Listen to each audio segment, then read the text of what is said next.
The Restoration Age, Age of Dryden, MCQs on Restoration Satire, Flecknoe, Hudibras, Absalom and Achitophel. Hello and welcome to the discourse. Some of the most important satires of the Restoration period include Hudibras, the Medal, Absalom and Achitophel, Flecknoe, the Virtuoso, Venice Preserved and others. Let us summarize the Restoration through a series of MCQs. Which of the following statements may be true about satire? Option A. Satire is a union of denunciation and humor. Option B. Satire is a story with moral lesson. C. Satire is a story with a tragic end. D. Satire is a story which has fun without any moral. The correct answer is A. Satire is a union of denunciation and humor. Satire is the art of making someone or something or some idea look ridiculous, raising laughter in order to embarrass, humble or discredit its targets. It is an instrument of criticism. Question 2. Which of the following statements on Hudibras are true? 1. It is a novel written by Matthew Prior. 2. It is a satirical poem published in 3 parts. 3. Hudibras was written by Samuel Butler. 4. Hudibras discusses complex issues of justice, politics and religion. Option A, 1 and 2. Option B, 2 and 3. Option 3, C, 3 and 4. And option D, 2, 3 and 4. The correct option is D, 2, 3 and 4. Hudibras is a vigorous satirical poem written in a mock heroic style by Samuel Butler and published in 3 parts in 1663, 1664 and 1678. It dealt with the pretensions and hypocrisies of the Presbyterians, Independents and the rest of the quarter-walling brethren. Question 3 is, which one of the following is called the father of English criticism? Option A, Dr. Johnson. B, John Dryden. C, Longinus. D, Matthew Arnold. The correct option is B, John Dryden, who is known as the father of English criticism. He was the first English writer to establish criticism as a systematic discipline based on principled analysis and evaluation of literary works. Through his critical works like an essay on dramatic poesy and prefaces to his own writings, Dryden laid the foundation for descriptive and analytical criticism. Question number 4. Which of the following is true about a mock epic? Option A mock epic mocks an epic. B. In a mock epic, trivial incidents are invested with dignified language in a kind of burlesque of the epic manner. C. In a mock epic, characters are superhuman beings. D. None of them. The correct answer is B. A mock epic is also called mock heroic. It is a form of satire that adapts the elevated heroic style of the classical epic poem to a trivial subject. Thus, option B is the correct answer. Question number 5. The royalist spirit towards the Puritan was expressed in option A, Pilgrim's Progress. B, Brute. C, Euphues. D, Hudibras. The correct option is D, Hudibras. The most memorable burlesque poem in the English language and the first English satire to make a notable and successful attack on ideas rather than on personalities. It is directed against the fanatism, pretentiousness, pedantry and hypocrisy that Butler saw in the militant Puritanism. Question number 6. The age of Dryden is called option A, the Romantic Age. B, the Elizabethan Age. C, the Victorian Age. D, the Augustan Age. The right choice is D, the Augustan Age. This period is also known as the Neoclassical Age. Question number 7. During Augustan Age, dash came to be regarded as an essential quality of English literature. Option A, Classicism. Option B, Medievalism. Option C, Romanticism. D, Imagism. The correct option is A, Classicism. The Augustan Age is thus also known as the Neoclassical Age. Question number 8. The slogan, follow nature, can be applied to option A, the Romantics. B, the Augustans. C, the Jacobeans. D, the Gothic writers. The right choice is B, the Augustan writers applied the idea of follow nature in their works. Question number 9. Dryden's Flecknoe has been written in Option A, blank verse. Option B, free verse. Option C, heroic couplets. Option D, Spenserian stanza. The correct answer is C, heroic couplets. Flecknoe was a mock epic poem by Dryden, followed the practice of epic writing in heroic couples. Question number 10. The word nature in the 18th century literature stands for option A, nature of writing, B, external nature, C, human nature, D, the universe. The right answer is C, human nature. Question number 11. The main idea of Pope's The Dunciad was taken from option A, Absalom and Achitophel, B, Flecknoe, C, the medal, D, an epistle to Dr. Arbuthnot. The correct answer is B, Flecknoe. Dryden's Flecknoe became the inspiration for Pope's The Dunciad. Question number 12. Where did social life take place in the Restoration period? Option A, in the coffee houses, B, in the ale houses, C, in the coffee houses and ale houses, D, in the court. The correct option is C. During the Restoration period, a number of coffee houses were developed around the metropolitan cities of England. Coffee houses and ale houses established themselves as exuberant places for social discussions and activities of common folk. Question number 13. Flecknoe is a personal satire written by John Dryden. It is dedicated against a fellow poet of his time. Who was that poet? Option A, Thomas Shadwell, B, Alexander Pope, C, Shaftesbury, D, Dr. Johnson. The correct option is A, Thomas Shadwell. Dryden satirized Shadwell in this mock epic. Question number 14. Each line in a mock epic is written in option A, an iambic pentameter, B, a torche pentameter, C, an iambic tetrameter, D, an anapestic pentameter. The right choice is A. Each line in a mock epic is an iambic pentameter. Question number 15. The following line occurs in All human things are subject to decay, and when fate summons, monarchs must obey. It is taken from A. Absalom and Achitophel, B. The Medal, C. Flecknoe, D. Religio Medici. The correct option is C. The famous line is taken from Dryden's mock epic Flecknoe. Question number 16. In his satire Absalom and Achitophel, Dryden attacked option A, Duke of Monmouth, B, Thomas Shadwell, C, Richard Flecknoe, D, Charles II. The right answer is A. Absalom and Achitophel is a political satire in which Dryden satirized James Scott, the Duke of Monmouth, an illegitimate son of Charles II, as Absalom. The other target of satire was the Earl of Shaftesbury. Question number 17. In Absalom and Achitophel, the character of Achitophel refers to option A, Shaftesbury, B, Monmouth, C, Charles II, D, James.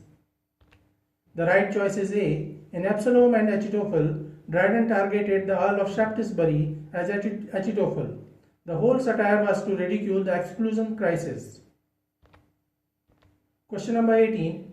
In reference to Dryden's Absalom and Achitophel, which of the following statement is true?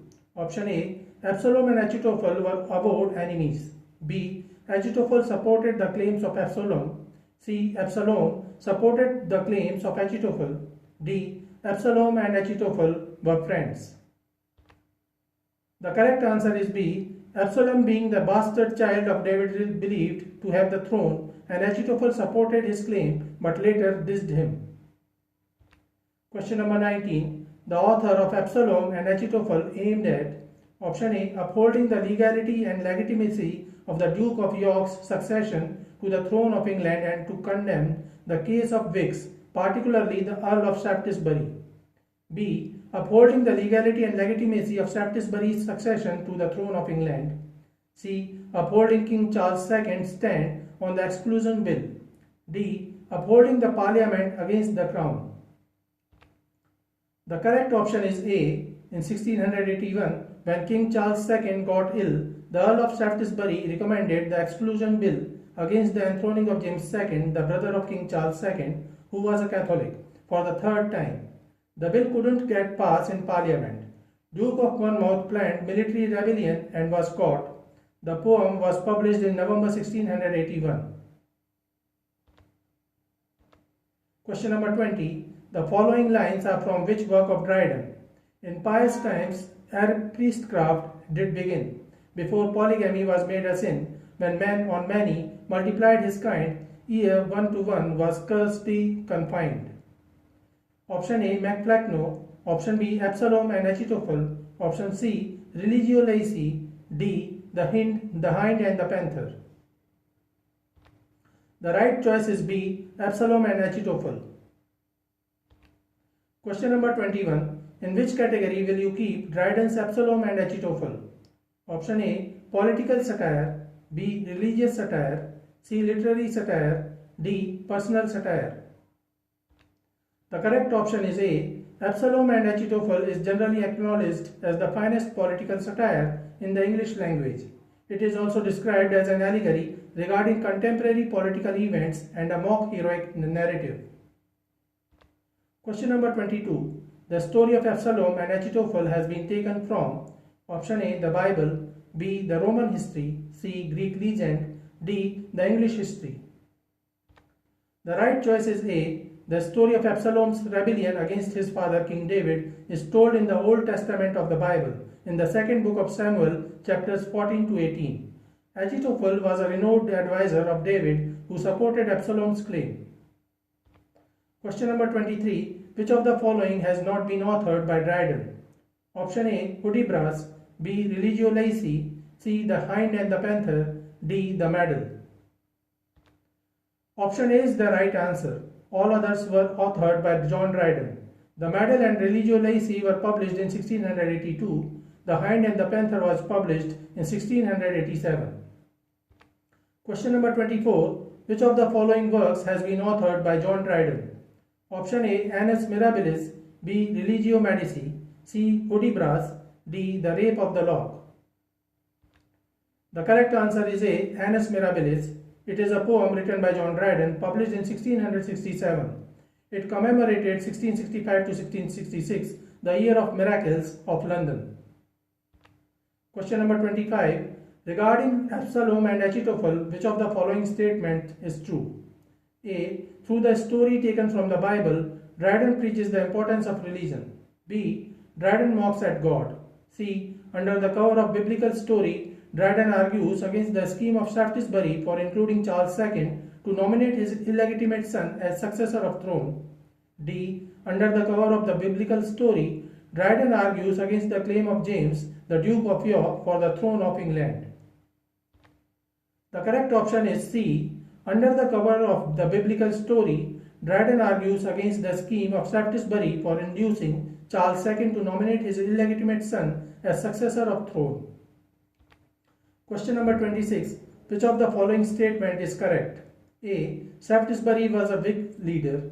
B. Shaftesbury was a Tory leader. C. Shaftesbury was the son of Charles II. D. Shaftesbury was a friend of Charles II. The right answer is A. Shaftesbury was a Whig leader. Question number 27. The story on which Dryden based his allegory, Absalom and Achitophel, is found in option A. New Testament, B. New Commandments, C. Samuel II of the Old Testament, D. None of these.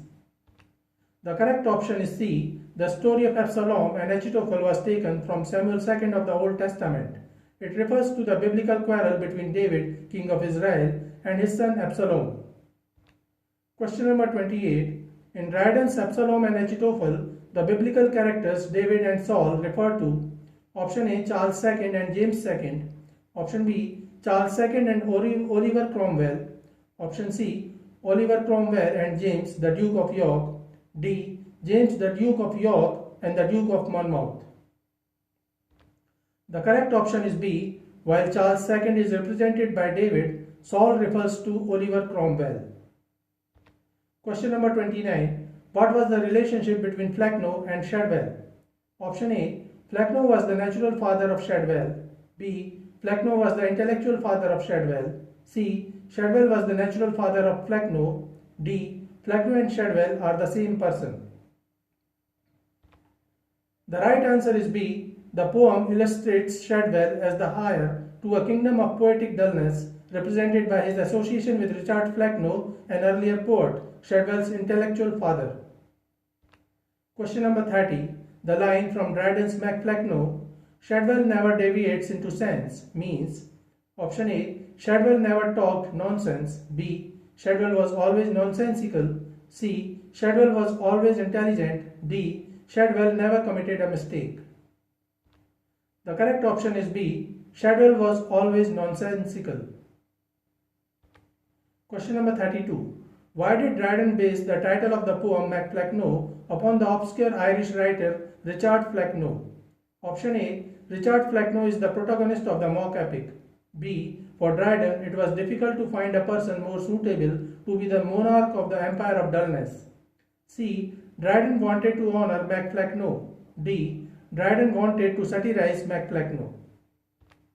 The correct answer is B. For Dryden, it was difficult to find a person more suitable to be the monarch of the empire of dullness. Question number 33. In Dryden's Flecknoe, the mantle fell to the young prophet's part. Young prophet refers to option A. Dryden, B. Richard Flecknoe, C. Shadwell, D. Heywood. The right answer is C. The young prophet is Thomas Shadwell. Question number 34. In Dryden's Flecknoe, Shadwell alone my perfect image bears. Here my refers to option A. Dryden, option B. Richard Flecknoe, option C. Shadwell, option D. Heywood. The right answer is B. Here my refers to Richard Flecknoe, the monarch of the empire of dullness.